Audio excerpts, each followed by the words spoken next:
पूरा वंश फलता फूलता रहेगा और उससे प्रसन्नता बढ़ती है। दान देने वाले के परिणामों में स्वयमेव प्रसन्नता आने लगती है, उसका शुभ कर्म आता है। तो इस तरह स्वस्थ मन, प्रसन्न मन, मन चंगा तो किसमें गंगा, और गंगा तो वहां है, तुम्हारे यहां कहां आएगी, लेकिन कठौती में गंगा। कठौती क्या कहलाती, क्या कहलाती कठौती? अब कुछ होगा कठौती तुम्हारे पास जो भी हो। तो मन चंगा है तो गंगा भी तुम्हारे सामने, तुम्हारे हाथों में, तुम्हारे बर्तन में है। और मन चंगा नहीं है तो गंगा भी कुछ नहीं करेगी। मन को प्रसन्न रखो, मन अपना प्रसन्न अपने परिणामों से होता है। अगला बिंदु है स्वस्थ बन। स्वस्थ बन। अब आप कहोगे महाराज जी अस्वस्थ तन के बारे में सुना, अस्वस्थ मन के बारे में सुन लिया, लेकिन ये बन के बारे में क्या स्वस्थपना है? बन भी अस्वस्थ होता है। बन की अस्वस्थता प्रकृति से भी होती है और बन की अस्वस्थता संसारी प्राणियों से भी होती है।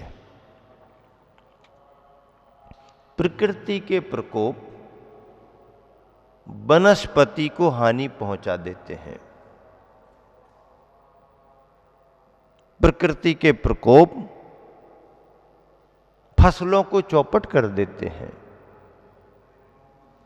वृक्षों के पत्ते समाप्त होने लगते हैं, उनमें छेद छेद होने लगते हैं, सूखापन आने लगता है, फूल झड़ जाते हैं, फलों में कीड़े लगने लगते हैं।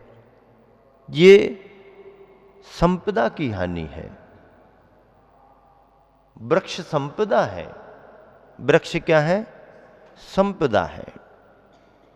वृक्ष कितना देते हैं?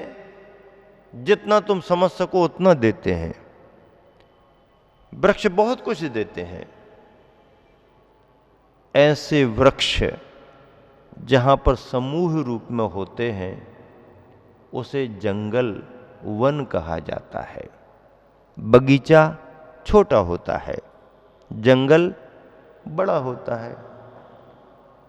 बगीचे विभिन्न प्रकार के होते हैं। जंगल में बहुत विविधताएं रहती हैं। तो वृक्षों के समूह को बगीचा कहते हैं और बगीचे को फिर बनाया जाता है, लगाया जाता है, सुरक्षित रखा जाता है। लेकिन जंगल नेचुरल है, पहाड़ों में है, नदियों के किनारे पर हैं। फिर उनकी कोई सुरक्षा नहीं करता तो गवर्नमेंट, सरकार सुरक्षा करती है उनकी, सरकारी होते हैं। वन के स्वस्थ होने का मतलब है वन सुरक्षित रहें, संरक्षित रहें। वनों की अस्वस्थता का मतलब है जंगलों की विशेष कटाई करना। आवश्यकता के अनुसार तो वहाँ भी कटाई जरूरी होती है। साफ सफाई के लिए तो जंगलों में भी सरकारी स्तर पर काम होते हैं, लेकिन अवैध कटाई जो चल रही है ये जंगलों को नष्ट कर रही है। अवैध, पता ही नहीं पड़ता, अनाप शनाप व्यापार धंधों के लिए अधिकारी भी लापरवाही करते हैं और कटाई करके इमारती लकड़ियों का व्यापार करने वाले भी सेटिंग करके रखते हैं। दोनों अपना अपना फायदा देखते हैं। राष्ट्र की हानि होती है, पर्यावरण की हानि होती है। जितनी मात्रा में वृक्षारोपण नहीं हो पा रहा है उससे ज़्यादा आज वृक्षों की कटाई चालू है। घने घने जंगलों की आज बात केवल कुछ स्थानों पर ही रह गई है। जंगलों का घनापन समाप्त हो गया। यदि दिखाई देता है तो समझ लो सड़क के किनारे किनारे आपको जंगल दिखेगा, और जरा थोड़ा अंदर चले गए तो साफ मैदान जैसे दिखाई देने लगे हैं। क्यों? क्योंकि अंदर अंदर से अवैध कटाई चालू है। सरकार को भी पता है, रेंजर को भी पता है, अधिकारियों को भी पता है, लेकिन जो जहां जैसी सेटिंग कर लेते हैं और उस तरह से वृक्ष कट रहे हैं, उस मात्रा में लग नहीं पा रहे हैं, बढ़ नहीं पा रहे हैं। तो ये पर्यावरण की बहुत बड़ी क्षति है, बहुत बड़ी क्षति है। बारिश में अस्थिरता जो आ रही है, जंगलों की कमी के कारण। समय पर पानी नहीं गिर पा रहा है, जंगलों की कमी के कारण। बादल बनते हैं, उड़ जाते हैं। जंगल हो तो पेड़ों से टकरा करके बादल रुक जाते हैं, बारिश हो जाती है। पहाड़ियां हो, बादल टकरा जाते हैं, बरस जाते हैं। मैदानी भाग हो, बादल उड़ करके चले जाते हैं। जंगल होता है, वह बादलों को अपनी ओर खींचता है। जंगल नहीं है, मैदानी भाग में बादलों पर दबाव बना तो बरस गया, दबाव नहीं बना चला गया। इस तरह से बारिश में जो अस्थिरता आ रही है, बेमौसम बरसात हो रही है। जब पानी नहीं चाहिए तब पानी बरस रहा है, जब पानी चाहिए तब पानी नहीं बरस रहा है। फसल अभी बोई गई है, किसान को पानी चाहिए है, अभी पानी नहीं गिरेगा। जब फसल निकल करके आधी अधूरी आ जाएगी, किसान को व्याकुलता तो बहुत ही, फसल अच्छी नहीं आई, पानी नहीं गिरा, अब उसमें ही संतोष करता चलो आधी सही, पूंजी में भी आधी पूंजी रह गई। और जो आधी पूंजी का भी उसने भाव देखा कि भैया चलो अब ठीक है, आधी अधूरी सही, देखो कुछ तो मिल जाए। सो जब कटने का समय, पकने का समय आया, पानी गिर जाए तो आधी अधूरी और चली गई। ये सब हमारे तुम्हारे द्वारा किए गए कार्यों का, दुष्कार्यों का परिणाम है। जंगलों की कटाई अनाप शनाप। वृक्षारोपण करना अच्छी बात है, हरियाली होना ही चाहिए। हरियाली होती है तो खुशहाली भी होती है। हरापन देख करके मन में राहत आती है, सुकून मिलता है, शांति महसूस होती है। जल और वनस्पति शांति के दो स्रोत हैं, प्रकृतिकृत। प्रकृति वैसे तो अपने परिणाम ही अपन को शांति देते हैं, लेकिन प्रकृतिकृत तत्वों में जल और वनस्पति, ये दोनों ऐसे घटक हैं, ऐसे तत्व हैं जो मन को शांति देने में कारण बनते हैं। जल शांतिदायक है, वनस्पति शांतिदायक है। जल की कमी हो जाए, जल की प्रचुरता हो जाए, पानी देखो तो अच्छा लगता है, और बाढ़ देखने लगे और बाढ़ तुम्हारी तरफ आने लगे तो भैया जो क्या कर रहे हैं, रोको इसके लिए। जल सामान्य उसमें हो अच्छा लगता है, उसका प्रवाह अच्छा लगता है, उसका ध्यान अच्छा लगता है। जल तरल है इसलिए अच्छा लगता है। अपना मन भी तरल हो तो अपने को भी सब कुछ अच्छा लगता है। जल विमल है, निर्मल है। क्यों निर्मल है? क्योंकि उसके अंदर दुनिया की सारी गंदगी को खत्म करने की क्षमता है।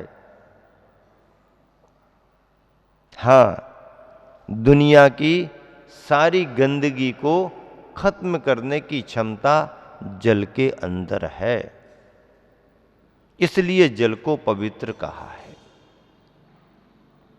जल में पवित्रता है। स्नान करो, पवित्र माने जाओगे। वस्त्रों को धो लो, शुद्धि हो गई। किसी भी तरह के कूड़े करकट आदि आदि से आप अपना शुद्धिकरण कर सकते हो। जल तो ऐसे जल को पवित्र बनाए रखना। जल का प्रदूषण यदि ज्यादा किया तो जल तुम्हारे को पवित्र नहीं कर पाएगा। आज स्थिति इतनी बिगड़ गई जल के साथ में कि बड़ी बड़ी नदियां केमिकल और रसायनों से भरी पटी हुई हैं। मछलियां तक नहीं जी पा रही उस पानी में, मेंढक नहीं रह पा रहे उस पानी में, केकड़े काकरोच नहीं रह पा रहे पानी में। पानी जहरीला हो रहा है, नदियां प्रदूषित हैं। महानगरों के सारे कारखानों का केमिकल, पानी, वेस्टेज, ये वो, महानगरों का सब कुछ सीधा नदियों से जोड़ दिया गया। अब जल कितना शुद्धिकरण करेगा? प्रचुर मात्रा में अशुद्धि आएगी तो जल भी कमजोर है। सामान्य शुद्धि कर सकता है जल। जल में वो तत्व है। ऐसा विमल तरल जल सबको पवित्रता देता है। पानी की प्रकृति भी हमारे मन को प्रसन्न करती है। वनस्पति की प्रकृति भी हमारे मन को प्रसन्न करती है। तो ऐसे वृक्षों की कटाई, जल का प्रदूषण, जंगलों की असुरक्षा जंगलों को अस्वस्थ करती है। स्वस्थ वन का मतलब है जंगल यथावत बने रहें। जंगल कम होते जा रहे हैं और इंसानों में जंगलीपना ज्यादा आता जा रहा है। इंसानों में जंगलीपना। जंगल होना अच्छी बात है, जंगली होना अच्छी बात नहीं। क्या कहा? जंगल होना अच्छी बात है, जंगली होना अच्छी बात। जंगली होने का मतलब क्या? जंगली शब्द में अलग भाव आता है और जंगल में अलग भाव आता है। तो जंगल पर्यावरण की सुरक्षा के लिए हैं, लेकिन जंगलीपना जो स्वभाव है वह समाज को तहस नहस करने का है। इसलिए पर्यावरण की सुरक्षा में वृक्षारोपण करें, उद्यान बनाएं, बगीचे लगाएं। मंदिरों के निकट बगीचे होना शास्त्रों में लिखा है, कुएं होना शास्त्रों में लिखा है। मंदिरों में कुआं रहेगा, जीवानी होती रहेगी। उद्यान बगीचा रहेगा, पर्यावरण भी शुद्ध रहेगा। अब उनके लिए भी संरक्षण देना जरूरी है। लगाते हैं हाईवे के किनारे पर, फिर लगाते हैं तो अब वो तो भाई सरकारी योजना रहती है। वृक्षारोपण करने से ऑक्सीजन मिलता है, हवा, शुद्ध हवा मिले तो व्यक्ति बिना दवाई के भी स्वस्थ रहने लगता है। आजकल सब कुछ आपको शुद्ध मिल सकता है, लेकिन हवा शुद्ध मिले कोई जरूरी नहीं। हालांकि सब कुछ शुद्ध मिलने की भी गारंटी नहीं है। आज के समय में तो ये कहा जा रहा शुद्ध सामग्री तो शुद्ध, कोई जहर लेने भी जाए तो जहर भी शुद्ध नहीं मिलेगा, उसमें भी मिलावट करके दे देगा आदमी। हाँ, तो शुद्धता तो कहाँ है? क्योंकि लोभ के परिणामों में आदमी कुछ भी करता है। इस तरह स्वस्थ वन का मतलब है वृक्ष स्वस्थ रहें, वनस्पति स्वस्थ रहे, फल फूलों की संपदा आती रहे, वनस्पतियां स्वस्थ रहेंगी, आयुर्वेद का शास्त्र और चिकित्सा स्वस्थ बनी रहेगी। वनस्पतियां नष्ट हो जाएं, रोगी हो जाएं, तो फिर औषधियां किससे तैयार होंगी? इसलिए औषधि बनी रहे, मनुष्य स्वस्थ बना रहे, तो इसके लिए वृक्षों को, वनस्पतियों को, वनों को सुरक्षित संरक्षित रखना जरूरी है। उनमें बीमारियां आती हैं तो उनकी बीमारियां दूर करने के भी उपाय हैं, औषधियां हैं। वृक्षों में रोग लगते हैं तो उनको दूर करने की दवाइयां हैं। फसलों में कीड़े आते हैं, फसलों में कुछ और आता है, तो देखो कीड़े आने के बाद कीड़ों को समाप्त करना घोर हिंसा है, लेकिन फसल के लगाने के साथ में कीड़े ना आ पाए उसके पहले इंतजाम करना वो एक किसान का कर्तव्य है। वृक्षों में कीड़े ना लग पाए उसके पहले ही दवाई लगाना उसका एक कर्तव्य है, लेकिन कीड़े लग गए फिर दवाई लगाएं, ये हिंसा का काम है, इसकी अनुमोदना नहीं की जाती है। स्वस्थ वन पर्यावरण स्वस्थ रहना चाहिए। पर्यावरण स्वस्थ रहेगा तो सब कुछ स्वस्थ रहेगा। बिंदु है स्वस्थ वतन, वतन राष्ट्र स्वस्थ होना चाहिए। स्वस्थ मन, स्वस्थ वन और स्वस्थ वतन। गुरुवर आचार्य जी ने प्रवचन दिया था इस पर, और प्रतिभा स्थली की शिक्षिकाओं ने और कार्यकर्ताओं ने उसको हाथों हाथ पकड़ लिया और प्रतिभा स्थली की शिक्षा प्रणाली में इन बिंदुओं को जोड़ लिया। उन्होंने अपने सिद्धांत बना लिए। शिक्षा इन बिंदुओं पर आधारित हो कि मन स्वस्थ रहे, वन स्वस्थ रहे और वतन भी स्वस्थ रहे। मन स्वस्थ रखने का मतलब है तन को तो आप स्वस्थ रखोगे ही रखोगे, मन स्वस्थ हो, वन स्वस्थ हो, अपना वतन भी स्वस्थ हो। वतन स्वस्थ कब होगा? जब इस राष्ट्र में रहने वाले नागरिक एक दूसरे के प्रति सद्भावना रखेंगे।